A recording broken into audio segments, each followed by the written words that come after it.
I recently painted this Impulsor up for my Black Templar army, and initially, when looking at it, I felt pretty satisfied. It's got some subtle panel modulation, some edge highlighting, even one or two of my signature scratchies here and there. All in all, not a bad effort, but something was definitely missing. Hey folks, and welcome to a brand new video where this week we're talking about tanks. Whilst on a recent long weekend getaway with some wonderful nerdy friends, we stopped by the Bovington Tank Museum in the south of England. Not only was it a great opportunity to learn a bunch, but it was also an absolute treasure trove of inspiration, where even the car park had tanks in it. As we walked around the museum, I found myself thinking about the tank I had left behind at home. That predominantly black Space Marine Impulsor. I asked myself why, when all of these very real tanks were at least a little weathered and tired and beaten, I'd done very little to add any grime or grit to my toy one. And then the realisation hit me. I was being a coward. You see, it's not really any secret at all that black and indeed dark colours in general are very hard to weather, or at least very hard to weather well. The main difficulty being that it's just so hard to get good contrast from chipping that still makes sense, and that's really the part that a lot of weathered paint jobs rely on. But a bunch of these tanks at the museum were dark in colour, and they were still kind of chipped or weathered, so I had to ask myself, was there something I could do to sell a chipped up, mud-strewn, weathered-in look on this blackest of black tanks? And even if there was, would it still look good? Would it be worth it? Well, the only way to really find out was to get to work and have a crack. So as soon as I got home with a head full of tanks and a phone full of pics, I got to work. The thing I felt I needed to urgently tackle first was chipping, but how the hell was I going to pull that off? The lighter coloured scratchies I regularly use on my miniatures work well for just that, for showing scratching. But for a complex chipping scheme, I needed to work a little smarter. I decided I was going to go for Vallejo Flat Brown as my chipping colour, reasoning that it would work for both the cream sections and the black sections. But after I apply it all over as just a stippled on chip, I'm going to have to still keep getting smart to really make it work. The important thing with applying chipping like this is to think about the areas where chipping is most likely to happen. Edges, regularly handled parts, that kind of thing. Also, remember to vary up the chip size. That really helps sell it as being something a bit more natural. You can see here on the black areas, these brown chips do look fine, but they don't all show up super well. So I decided some really fine edge highlighting was needed as well, just on the perimeter of some of the chipped sections to make them jump forward a bit. From there, I can use a more orangey brown if I want to accent certain areas and bring them forward even more. Or alternatively, I can glaze back down with black if I want to add some shadow to my chips and or push them back a little bit. And based on what I was seeing in photos, I think this is actually working. A nice, fairly realistic corroded chipping for black that still reads well at the scale of a miniature. Now that I can see how this is progressing, it gives me a much clearer view of where to go next, and this part really excited me because it's generally one of the most fun and transformative parts of weathering. To explain this next section, I want to show you a tank from the museum that you might just recognise. Yes, Bovington Tank Museum is where Fury lives. Not a replica, but the actual tank that was graced by such celebrity arses as that of Brad Pitt and Shia LaBeouf for the World War II movie of the same name. After I finished being starstruck by this tank, one of the things I really enjoyed about it was how it had been weathered with this overall coating of a lighter coloured grime. I can replicate a similar effect on our Impulsor with some Vallejo Flat Earth, thinned to a wash and just dropped into the recesses. This effect can be built up in a few coats if you wish till you get a level of grime that appeals to your taste.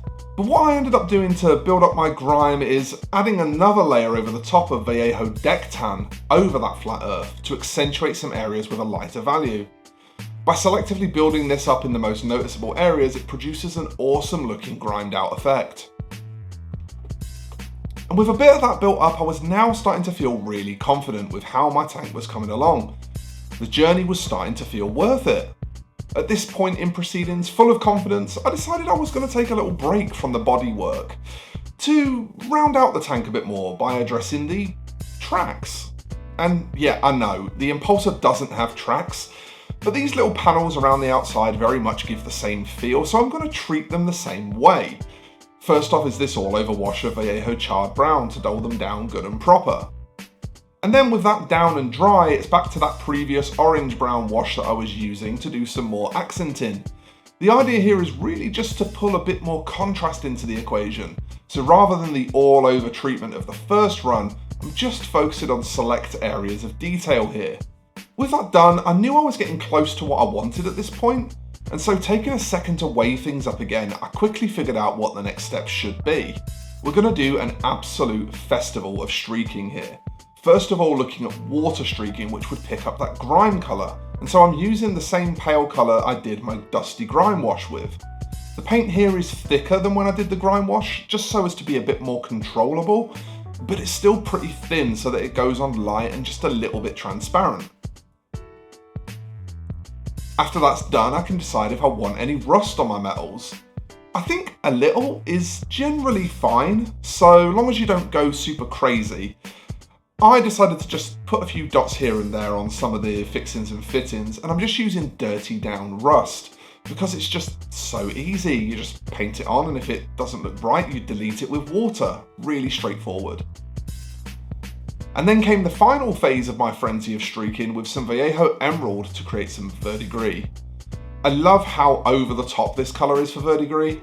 Absolutely brighter and more saturated than it needs to be, but contrasting awesomely when you put it next to oranges and browns. And so, at last, with all of that done, there was just one final step, just to finish this piece off nicely. But before I get on to that, just one last quick look at how we're doing so far. That streaking and corrosion has really tied things together, and I'm mega impressed with how this Impulsor really captures the busy look you see on those real weathered tanks. So now comes my final step, and it's just so damn easy. Just a little airbrushed black onto the exhaust to look like carbon buildup from burning all that promethium. I took a little bit to the melter as well. Keep the pressure fairly low, the paint fairly thin, and just gently wisp it on where you want it. It's really simple. Now then, you're probably going to want to see the final reveal of this, and I'm definitely going to give that to you in just a few moments. But first, if you've enjoyed the video so far, please do consider just giving it a thumbs up or maybe subscribing to the channel.